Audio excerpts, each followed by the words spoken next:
to bring up to the podium, this couldn't be done on just one house in the Assembly. And I'm grateful that a colleague of mine in the Senate, Senator Darrel Aubertine, has joined us here today because of his commitment to this issue. Darrel. Thank you, Mark. Thank you. Well, Mark has certainly done a great job of outlining the entire issue.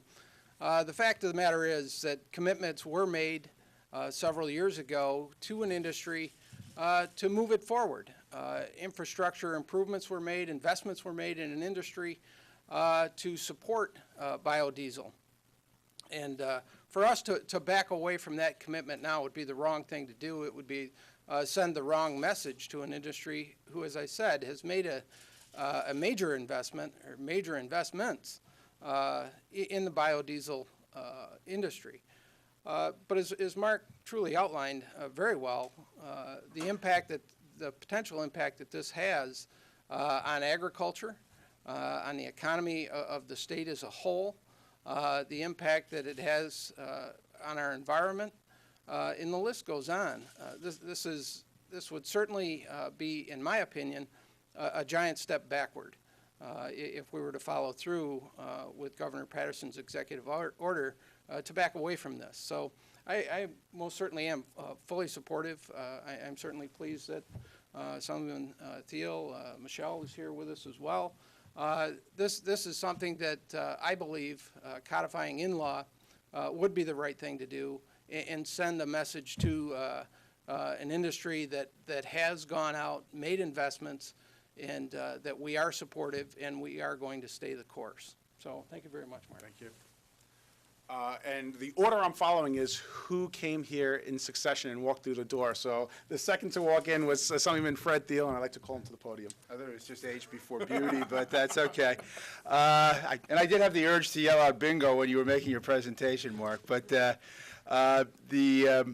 is an extremely important issue, I think, across the state. And we do have difficult budget choices to make, and certainly we know what the governor is dealing with and we in the legislature are dealing with in that regard. But you have to be able to distinguish priorities and the difference between short-term impacts and long-term impacts. And we need to be planning for our energy future. That requires alternatives, and a major part of that, I believe, needs to be biodiesel. And when you're trying to make those long-term plans, especially when you're trying to send incentives to the private sector, you can't do it in fits and starts. There has to be a consistent policy, and I think that's why this is so important. It certainly affects my district. We've mentioned some of the ways that, as far as industry and the environment, certainly the agricultural industry. But even in my district, which is on Long Island, I have the marine industry. I've got marinas that provide biodiesel now as part of the fuel source that they provide to the people that come into their marina. And they've made that investment. And you know, we just cannot short circuit these kinds of investments. It's important that we send a continuous message that alternative energy is important, biodiesel is important. I would urge the governor to rescind his rescission of this executive order and keep this in place. But I think the safest way to ensure long-term policy in this area is to pass this legislation. I'm glad to be supportive of it and hope the legislature takes it up before the end of this session. Thank you. Thank you. Michelle? Thank you. My name is Michelle Schimmel. I'm an Assemblywoman from Nassau County, and I'm here because of my commitment to biodiesel fuel, but I'm also here because of my commitment to Assemblyman Marc Alessi. I have to tell you, on Long Island, when there is an issue regarding energy, who am I going to call? Gas buster, and that is Marc Alessi. Either as a constituent concern or in broader issues, I have come to rely on Assemblyman Alessi on his know-how and his passion for this this subject, and it is a very important subject for certainly New York State and on Long Island.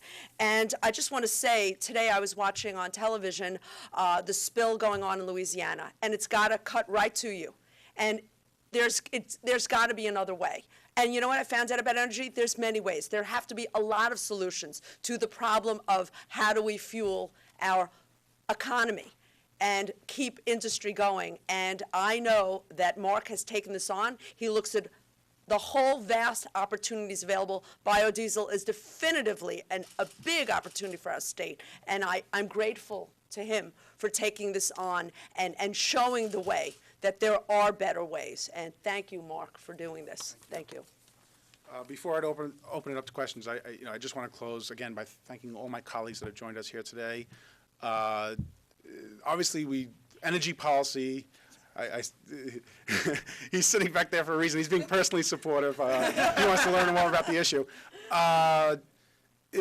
Obviously, energy policy is best done at the federal level, and we're hopeful that the state, as an incubator, can help drive, innovation at the federal level. And Assemblywoman Schimmel brings up a really poignant point when you're looking at the news each morning and they're talking about this oil rig that is hemorrhaging oil throughout our ocean right now. I don't see a lot of people out there on other news stations saying drill, baby, drill, as we're seeing this catastrophe. So I think one thing that we can start shouting as we move forward on a biodiesel economy is grow, baby, grow, or recycle, baby, recycle, because we're taking waste streams of oil that are coming out of restaurants that are going into landfills and costing money to dispose of, and we're turning it into a resource that can be used to energize our lives. And then again, being able to grow oil from our land makes us, again, environmentally, it'll help us. Economically, the jobs that are created are enormous for this state. And then just, again, looking at the federal picture geopolitically, reducing our dependence on foreign oil and foreign fuel sources. It's just so important. So it's a respectful overture to the governor's office to reconsider this rescission of the rescission. And at the same time, I think I'm going to urge all of my colleagues in the State Assembly and the State Senate to move forward in codifying that original executive order and mandating that the state lead by example and purchase biodiesel, and then that we look to move our entire population to do the same. It's just the right thing to do. Any questions from?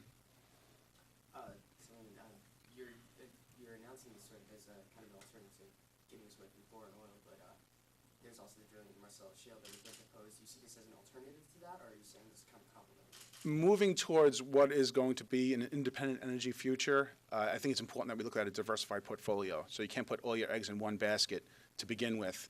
But I think that the private sector and the free market will determine what eventual energy source will win out as our domestic supplies and the best methodology. I really think for some heavy equipment, instead of, for example, people move towards natural gas and they're talking about new power plants. Well, a new power plant costs $1 billion. So if you want to clean up the emissions from a new power plant and move towards a domestic supply, do you want to spend $1 billion on a new power plant, or would you rather just change the fuel supply, which you can do with biodiesel? So there are just certain applications where this makes abundant sense, but we just have to get our economy there and get the infrastructure there. The industry saw the initial signals that we were interested in doing this and invested a great deal of money in the state. We don't want to send mixed signals and give a disincentive to move forward. Okay. All right. Thank you all for coming.